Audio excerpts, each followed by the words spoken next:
बोले कैसे? ध्यान से सुनना, बड़ी सुंदर कथा है।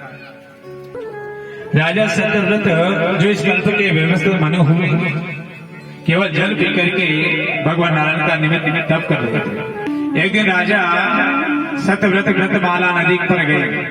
कौन सी नदी थी? कृतमाला नदी। ध्यान से सुनना।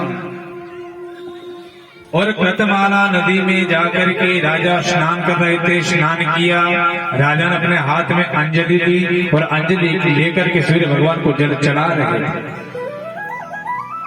एक बात और बता दूं, सूर्य भगवान को जल चढ़ाते हैं तो सूर्य भगवान को जल ऐसे चढ़ाना चाहिए। देवताओं को जल ऐसे चढ़ाया जाता है, पूर्व दिशा की ओर मुख करके। अगर ऋषियों को जल चढ़ाते हैं तो ऋषि के लिए जल अपने को जल लेकर के बीच में से छोड़ देना है। इसे कहते हैं ऋषि को जल चढ़ाते हैं। गंगा जी में जाते हैं, हरिद्वार स्नान करते हैं, पितरों को जल चढ़ाना है तो पितृ देवताओं के लिए जल चढ़ाने के लिए अपने को जो है ना दक्षिण दिशा में मुंह रखना है और जल लेकर के अंगूठे की तरफ उतारना है। ऐसा करना। तो ये राजा सत्यव्रत अपने हाथ में लेकर के जल चढ़ाने वाले थे। अंजलि भरी, उस अंजलि में एक छोटा सा मछली का बच्चा आ गया। राजा ने आंखें खोल करके देखा, हाथ में मछली का बच्चा है। छोड़ने लगे, वह मछली कहने लगी, ओ महाराज, मुझे इस जल के अंदर मत डालिए क्योंकि बड़े बड़े जानवर मुझे खा जाएंगे। राजा ने मछली के ऊपर दया आ गई। राजा ने उस मछली को लेकर के अपने कमंडल में रखा। एक रात में वो मछली इतनी बड़ी हो गई कि कमंडल में जगह कम पड़ने लगी। वो मछली कहने लगी, ओ महाराज, मुझे यहां से बाहर निकाले, जगह मेरे लिए कम पड़ती है। वापिस राजा सत्यव्रत ने उस मछली को निकाल करके एक बड़े भारी मटके में रखी। एक रात में वो मछली इतनी बड़ी हो गई कि मटकी में जगह कम पड़ने लगी। एक बड़े भारी टब में रखा, उसमें बड़ी हो गई। वापिस उस राजा ने उस मछली को उसी नदी में डाल दिया। वो मछली इतनी बड़ी हो गई कि वह जगह भी कम पड़ने लगी। आज मुझे यहाँ से बाहर निकालो। राजा सत्यव्रत ने उस मछली को उठा करके वो समुद्र के अंदर डाल दिया। वह मछली इतनी बड़ी हो गई कि समुद्र में जगह कम पड़ने लगी। राजा सत्यव्रत चक्कर में पड़ गए, हे भगवान आप कौन हैं और इस प्रकार करके आप मुझे क्या बताना चाहते हैं? ध्यान देना। उस मछली ने कहा कि हे राजा, आज के 7वें दिन प्रलय आएगा, ब्रह्मा जी को नींद आएगी और ब्रह्मा जी के हाथ से वेद छूट जाएंगे। एक हयग्रीव नाम का दैत्य आएगा, वह वेदों को लेकर के भागेगा। आपको वेदों की रक्षा करनी है। सप्त ऋषि आएंगे नौका लेकर के और मैं मत्स्य अवतार लूंगा। मेरे एक सिंह होगा, उस नौका को बांध देना, आप वेदों की रक्षा करना। बोले बाबा कृष्ण लाल की। इतना सब बता करके वो मछली अंतर ध्यान हो गई। समय आने पर 7 दिन बीत गए और ब्रह्मा जी को आंख लग गई, नींद आ गई।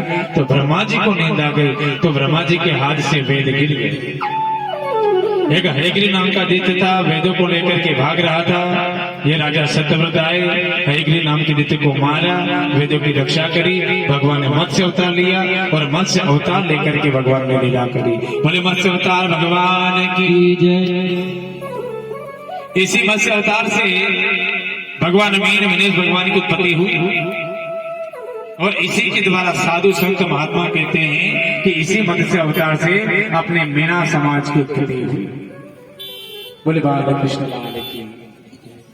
अपने मीना समाज के आराध्य थे। कौन है? मनीष भगवान। धीरे धीरे आज देखो अपने मीना समाज में काफी बदलाव आया है। जो जो आप लोग धर्म की ओर बढ़ते जा रहे हैं, सब शिक्षित होते जा रहे हैं। सबके अंदर भगवान की ऐसी कृपा हुई। आज देखो आप अपना गांव कितना सुंदर गांव है, समझदार गांव है। ध्यान देना, एक बात नोट कर लेना, आपको विमुख कर देती है। वो चीज क्या है? धर्म का कार्य करो, आगे रहो, बहुत आगे रहो, कंधे से कंधे मिलाकर के समाज का काम, धर्म का काम करते रहे। लेकिन एक चीज ऐसी आती है, चीज कौन सी है? राजनीति। क्या है? राजनीति। राजनीति के चक्कर में आकर के आप लोग मतभेद मत कर लेना। गांव में एकता रखना ताकि जैसा आज अच्छा लग रहा है ऐसा हमेशा अच्छा लगता रहे। क्योंकि आप छोटी सी राजनीति के चक्कर में आकर के अपने भाई भाई से विमुख हो जाते हैं। बड़े बड़े नेता लोगों को कोई फर्क नहीं पड़ता है, आप अपने वालों से विमुख हो जाते हैं और वो लोग एक साथ में चाय पीने के लिए बैठ जाते हैं। जो भी रखना है चुनाव के साथ में रखे, उसके बाद में भूल जाना चाहिए। तो भगवान मीना समाज की उत्पत्ति इस प्रकार हुई। आपकी समाज का उल्लेख भागवत के अंदर बताया है।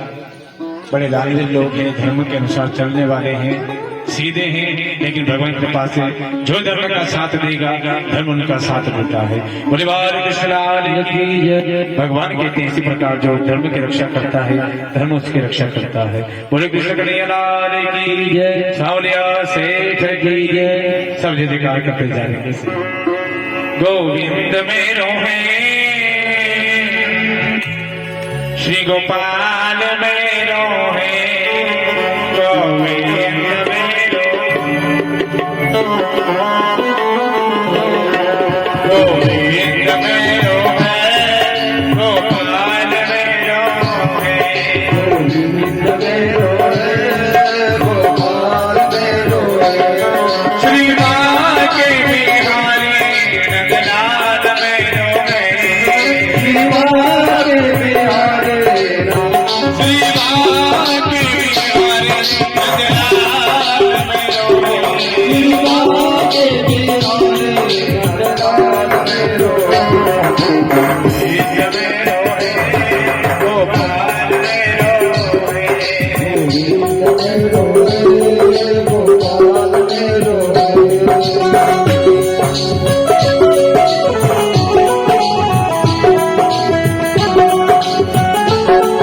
गोविंद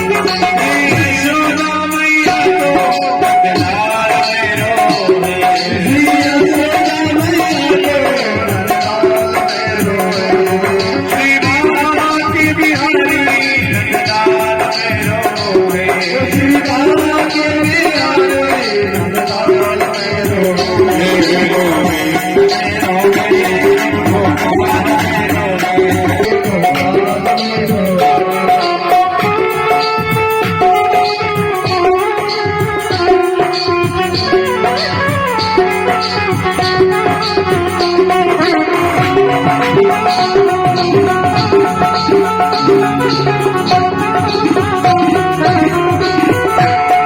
मेरो है, गोपाल मेरो है।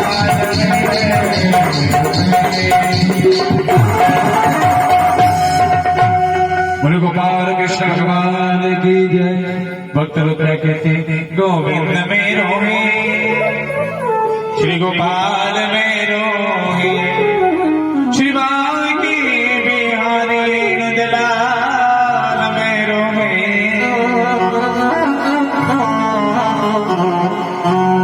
ये तो भक्त लोग कहते हैं, अपन क्या कहते हैं?